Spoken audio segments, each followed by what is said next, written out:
Und nun pass auf. Stell dir vor, du bist in der Natur, willst springen und hast kein Springtau dabei. Denn denkt wir nicht lang no, dann geht wie laus und pflückt ein Bund Sicken.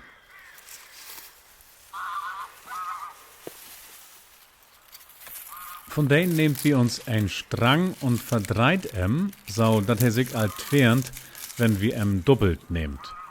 Nu heb wir zwei Strängen.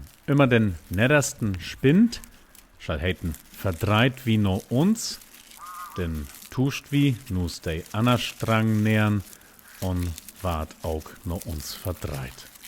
Und so wickelt oder sech twärnt sich uns Sickenstreng tau ein Reib.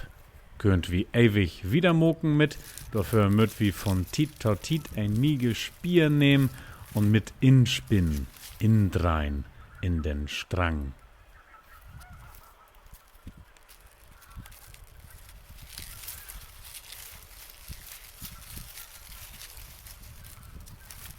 Und ein Schalt nicht gläuben, dat Reib ist echt stabil. So, und Tau recht ist uns Springtau.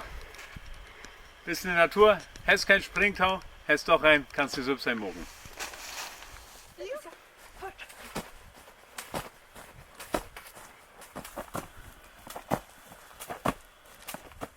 Nix ist scheuner als ein Springtau.